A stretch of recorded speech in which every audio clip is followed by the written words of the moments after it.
Hallihallo, witam i zapraszam zu einer neuen Folge Schlemmen mit Przemek.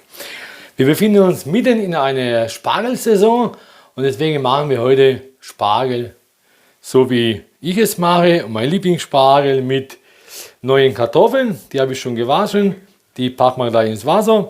Einen weißen Spargel brauchen wir. Da machen wir uns eine kleine Reduktion, die besteht aus Lorbeerblatt, Pfefferkörnern, eine Zwiebel. Dann habe ich hier eine Flüssigkeit zusammengemischt aus 100 Milliliter Wasser, 100 Milliliter Weißwein und 50 Milliliter Balsamico-Essig, den weißen. Das packen wir das alles in einen Topf und lassen es runter reduzieren, so wie dass wir nachher den Geschmack in der Sauce Hollandaise haben, die wir heute selber machen.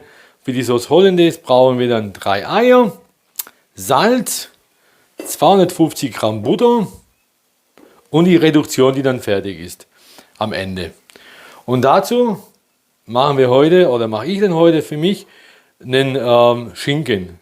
Da geht ihr einfach zu eurem Metzger eures Vertrauens und dann lasst euch dann einfach mal was runterschneiden. Das kann natürlich auch ein rohes Schinken sein oder ihr macht ein Kalbsmedaillon dazu, Schweinefilet-Medaillons, wie ihr dann so lustig seid. So, im Hintergrund habe ich schon Wasser aufgestellt. Einmal ist das für den Spargel und einmal für die Kartoffeln. Dann kann man ja gleich, zeige ich euch gleich, was man mit dem Wasser macht und setzt mal gleich die Kartoffeln. So, den Topf für die Kartoffeln. Dann Wasser warm ist, packen wir die Kartoffeln da rein, setzen wir das an mit den Kartoffeln und dann brauchen wir gleich 2 so Esslöffel Salz rein. Wunderbar, manche machen auch noch Kümmel rein, das gibt den Kartoffeln einen besonderen Touch. Ich mag leider keinen Kümmel, deswegen, also kein Kümmel, der im Ganzen ist, deswegen mache ich da keins rein. So, und jetzt machen wir hier Wasser für den Spargel. Da machen wir auch 2 Esslöffel Salz,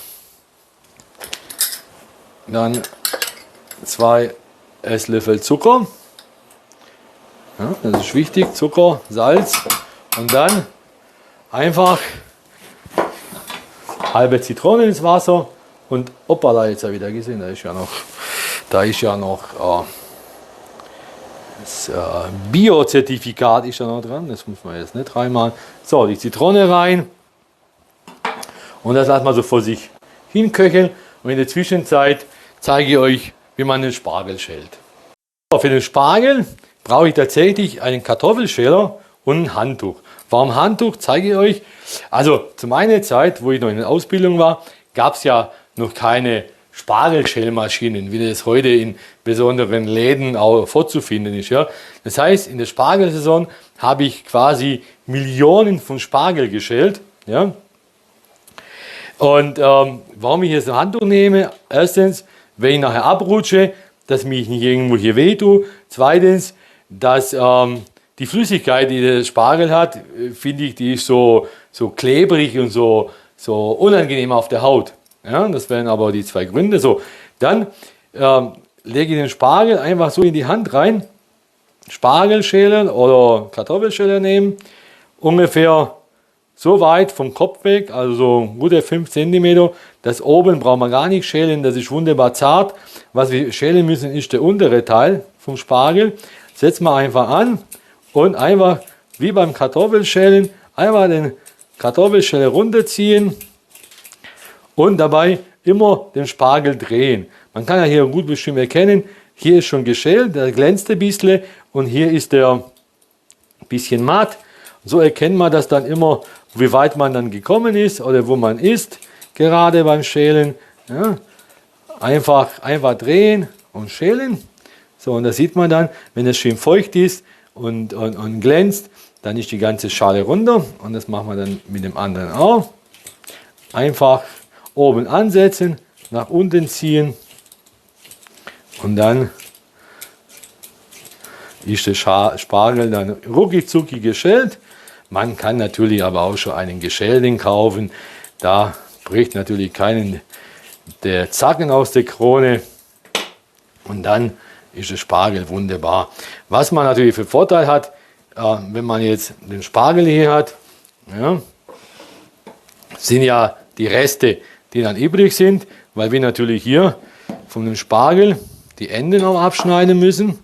Ja, dann auch einen guten 2 cm, 1,5 ja, gut abschneiden.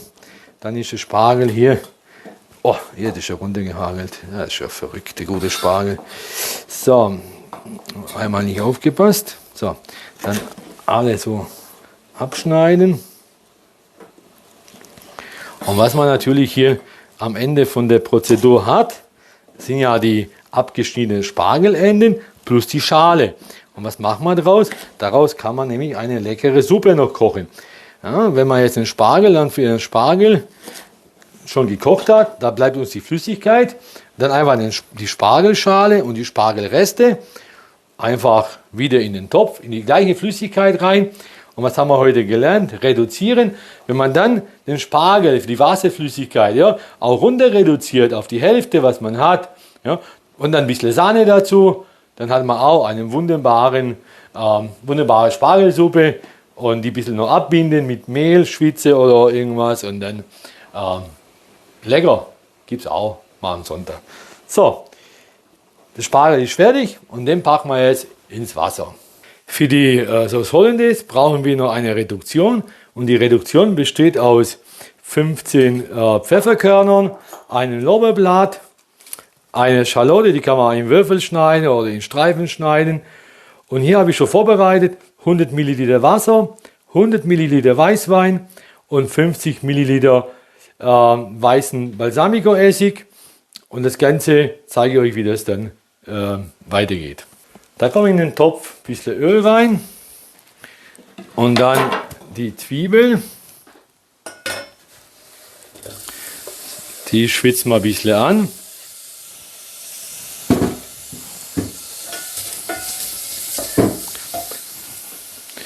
Dann kann man da direkt die Pfefferkörner rein und das Lorbeerblatt.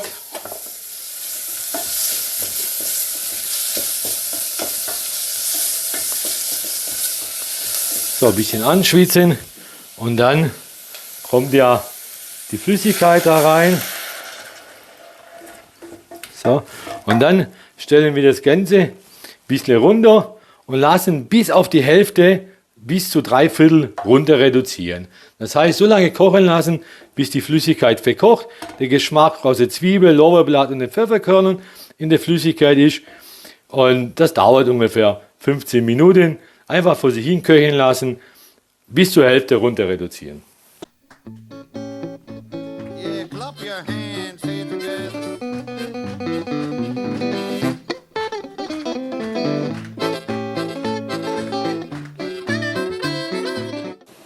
So, ihr seht ja, meine Kartoffeln kochen so vor sich hin, die brauchen 20 Minuten. Jetzt haben wir die Flüssigkeit hier, das Wasser mit dem Zitronen, Salz und Zucker kocht.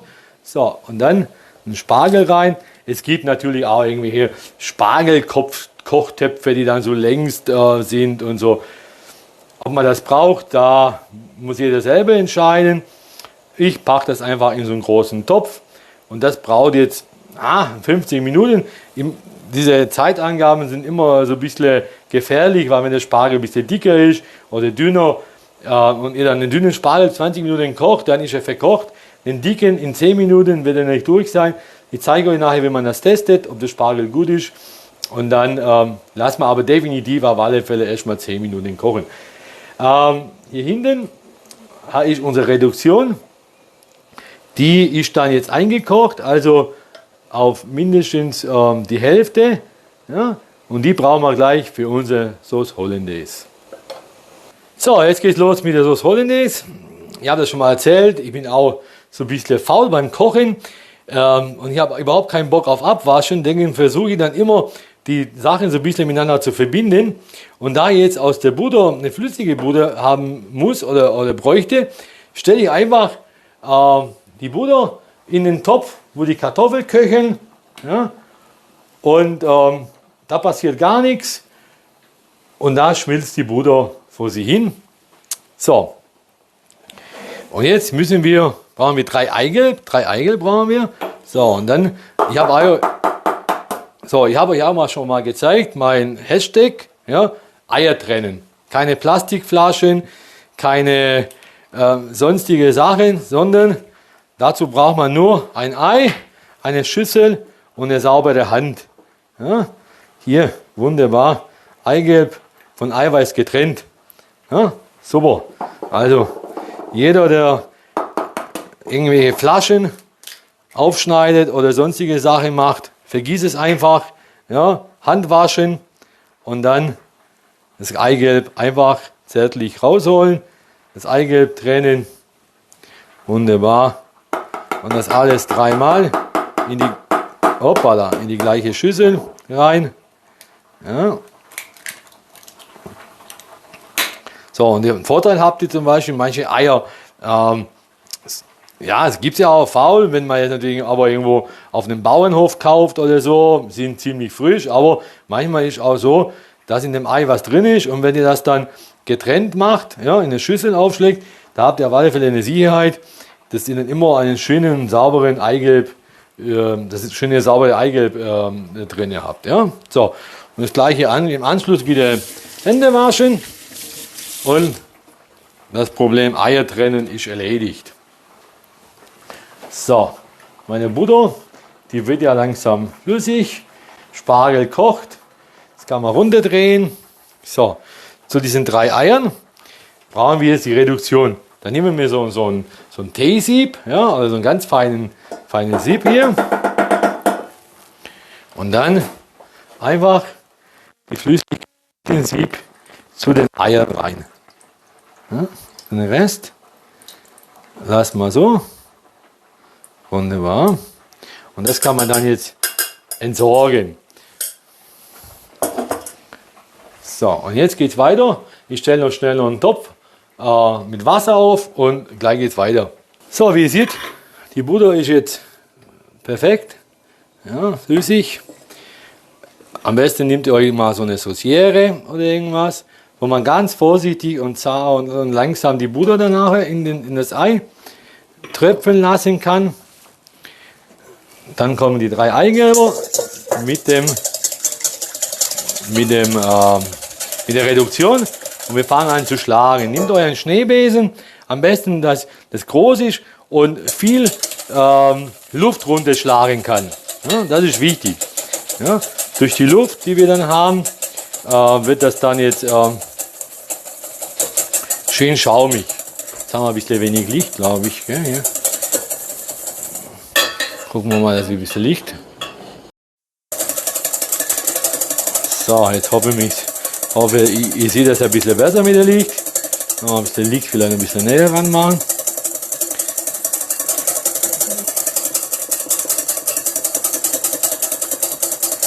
Das ist schön, wie das Holland jetzt ausgeleuchtet ist. So, wunderbar. Man sagt ja immer, man schlägt das immer zu Rose.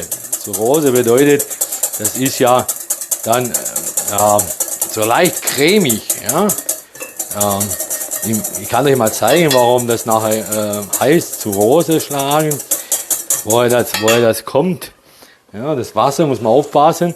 Ja? Nicht das Wasser zu heiß machen, sonst haben wir nachher das Problem, dass wir dann eher ein Rührei drin haben, statt Sauce Hollandaise. So, ich sehe ja schon, wie sich das dann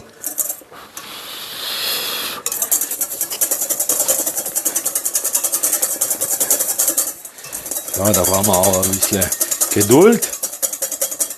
So, jetzt zeige ich euch mal hier, da brauche ich tatsächlich einen Kochlöffel, wenn man da reingeht und dann hier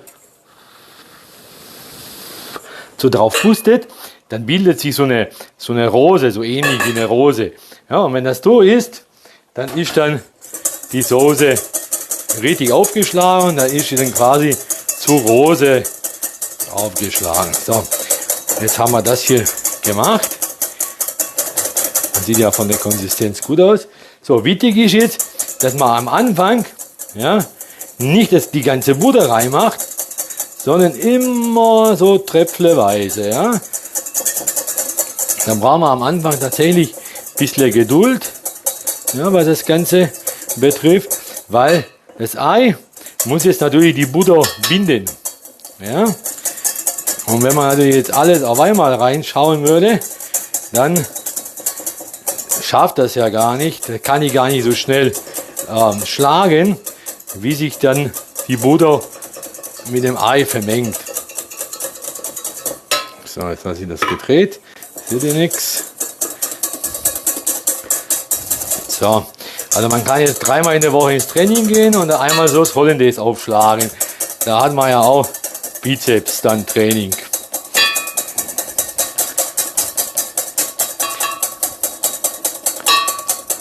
So. So eine leckere Sauce Hollandaise kriegt ihr in keinem Supermarkt zu kaufen. Da lohnt sich tatsächlich ein bisschen Aufwand, um nachher die Gäste, sich selber zu begeistern. So, jetzt probieren wir das Ganze. Wunderbar. Was jetzt fehlt noch? Salz fehlt noch.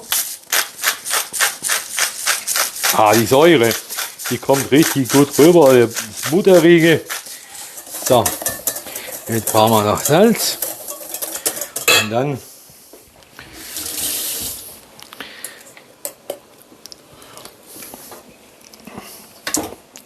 wunderbar.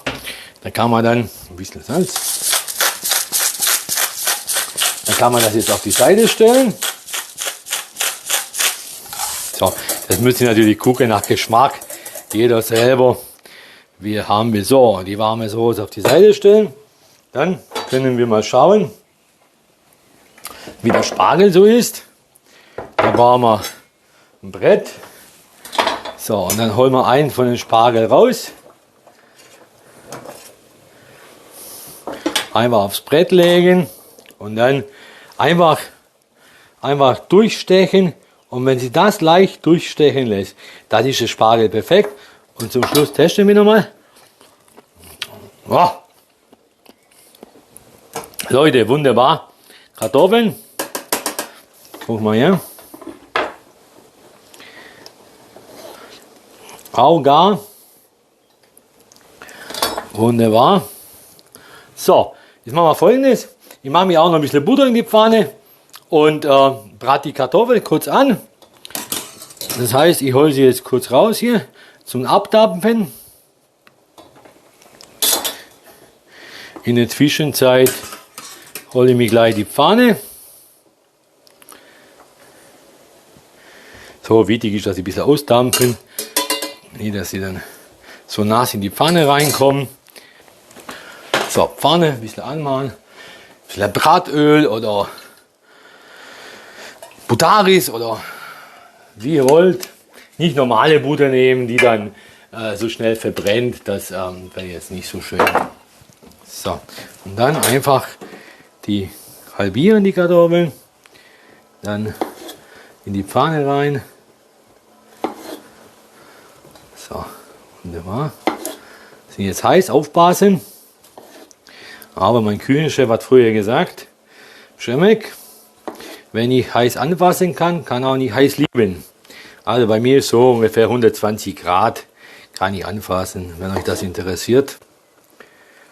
So, das kommt dann rein. So. Da kann man natürlich in die Kartoffel ein paar frische Kräuter rein oder ein bisschen Schnittlauch, wie ihr wollt. Genau. Wunderbar. So, dann lassen wir die paar Kartoffeln anbraten. Unser Spargel ist fertig, das kann auch aus. Kartoffel schön in der Pfanne, ein bisschen Salz drauf. Und jetzt geht's ans Anrichten. So, meine Damen und Herren, liebe Gäste, wir präsentieren Spargel, Sauce Hollandaise, Schinken, Kartoffeln. Was ich noch zu sagen möchte zu dieser Sauce Hollandaise, die habe ich jetzt runter vom Topf. Wenn es einem langweilig ist, ja, da gibt es ja, gab es immer noch oder gibt es immer noch und gab es früher Ableitungen der Sauce Hollandaise. Da kann man dann frischen Estragon reinmachen. dann hieß das früher hieß es, jetzt muss ich unbedingt gucken, wurde mir gesagt. Achtung, also frischer Estragon, ja, klein schneiden, da rein, dann heißt es Sauce Bernaise.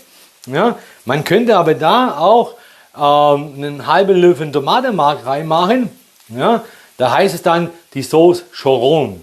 Ja. Und dann könnte man das auch zum Spargel dann servieren. Ist halt eine kleine Ableitung von dem Ganzen. So, jetzt gucken wir uns mal hier den Schinken an. So, frisch vom Metzger.